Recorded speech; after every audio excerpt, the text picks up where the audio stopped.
Pünktlich zur neuen Live-DVD zu Gast bei Ville Valo. Ville, do you have any information on the new Live-DVD? Do I have information? Yeah. Well, like where it's shot? I'm on it. Yeah, okay. Or in it. So, yeah, I do know bits and pieces about it. It was shot last October in Los Angeles, in like this beautiful old theater, like vaudeville type 20s theater in, was it downtown Los Angeles, called the Orpheum Theater. And we did 2 nights there, and it was shot during that thing, and we decided that it's good enough to be released, and so we did. You know, the record label's been pushing us to do a DVD since we signed with Psy Records. So they've been talking about a DVD since 2005. So now we kind of like felt comfortable with it. It's just us playing, you know, old songs, new songs, everything in between. There's some extra stuff. I still haven't seen the finished thing, but it's pretty cool. I like the cover of it as well. It's like a raven, like from Edgar Allan Poe's Raven. A raven standing on a microphone stand. It's pretty cool. We decided just to shoot the gigs, you know, visually in LA, since the place was so visually interesting. You know, there's a lot of, not necessarily kitschy stuff, but a lot of ornaments happen, you know, everywhere, and beautiful chandeliers and everything like that. So it just fit the mood. So it looks better than like a normal rock club. So that's the reason. And also the production company and the director, they're based in LA, so that made everything easier. So they were able to do their pre-production work, and the place was big enough. It held about 2,500 or 3,000 people. It was big enough for them to have all the cranes and the weird camera angles and everything. So rather than just improvise and go with the flow. So it's fairly professionally made. Okay. And I've just seen bits and pieces of the, not the color corrected one, you know, so I've just seen the first drafts of the edit, so it looks okay. Obviously we're in a different place now, and obviously a band always thinks, you know, the gig before was better, or the gig, you know, in New York was better, or whatever, but you can't have it all. And even though you have a long career running, are you still nervous when so many cameras are shooting the show? Are you worrying about fucking up something and it's on tape? Yeah, well, that's actually the funny thing about the DVD. I'm super nervous on that DVD. I'm not sure whether you can see it, but yeah, I was really nervous because of it. Not necessarily because of cameras, but because we had been talking about the DVD for such a long time.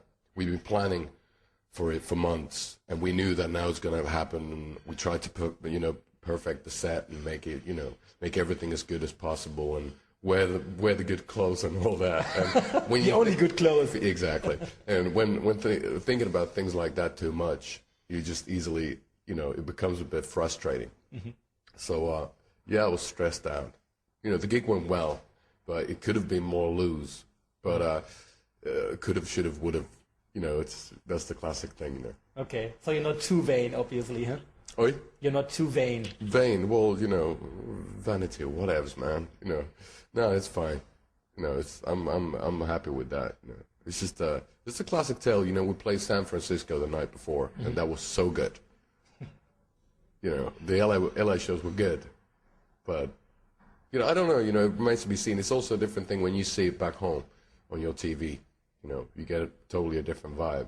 Since, you know, when you're seeing a gig, you can't get as close as the cameras get.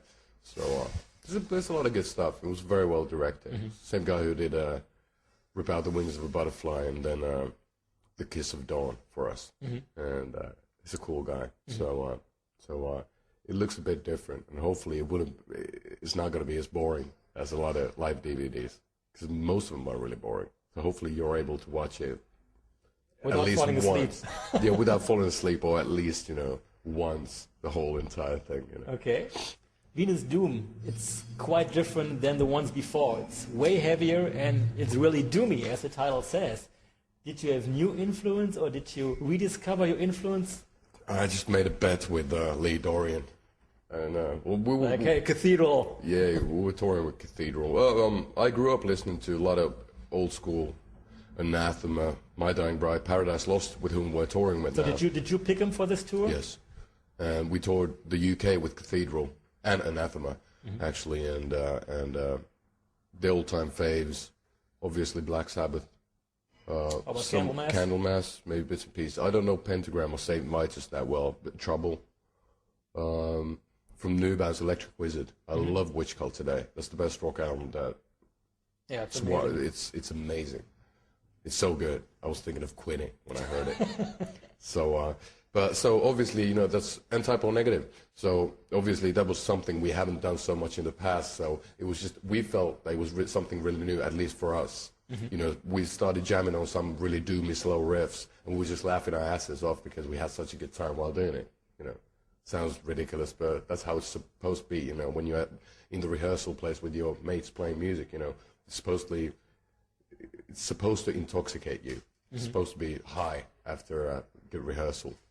And that's what happened with slow doomy riffs. And then a lot of the songs I had, you know, the ideas for the songs I had written for the album, you know, if you strip them down to just an acoustic guitar and a vocal, they were really, really poppy. Yeah. So we wanted the sound to be really big. So, you know, to contrast the to the poppiness, you know. Like songs like, let's say, Passion's Killing Floor. The chorus is like fucking, you know, Human League. It's very like 80s pop. Yeah. And I like 80s pop. I grew up with that as well, listening to that kind of stuff. But then it's nice to, you know, mix those two worlds together. The mighty slow riffs. You know, yeah, because that also meant that you could be even poppier with the vocals and with the keyboards when you had really crushing guitars behind it all. Right. So that was a nice, you know, horrific balance of the album. And that was the idea, and, you know, I'm glad that some people got it. Some people didn't, but there's always the next album.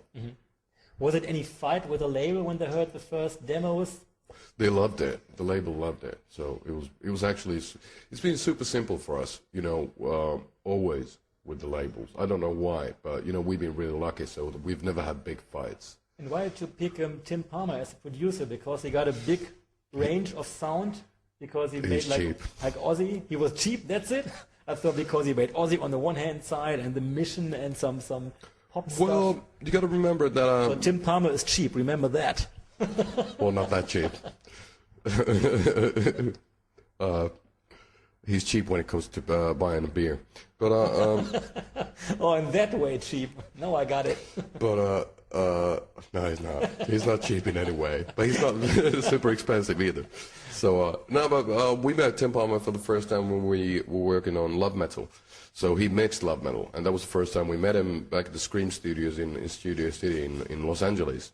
And we felt very comfortable with him, so we decided to work on you know, the next album with him. So we did Dark Light, recorded that in LA, and mixed it in New York.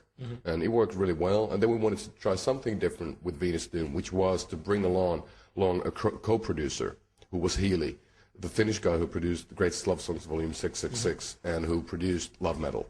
So we wanted to have a combination. Tim was kind of like the main man, and then Healy and the band were there to fuck things up a bit. For the rock and roll part of it. Healy's great, for example, working with really dirty guitars and getting those really doomy guitar sounds. And we succeeded really well. So that was the combination of those things. And we're really happy with the whole sound.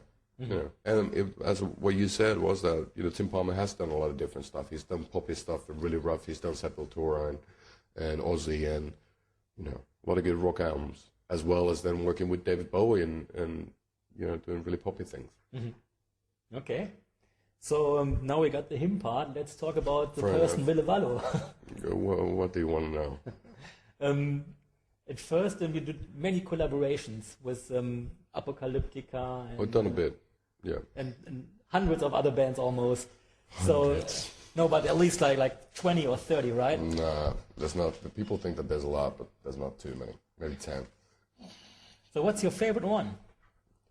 To work on? There's always a reason. At times you do things because friends ask you, you know, so it's a favor. And at times you do it because you're bored. And at times you're involved in the creative process. So it's been always very different. And my favorite one, I like the fact that now my vocals are on Cradle of Filth album. That's a cool thing since I'm a big fan of Cradle of Filth.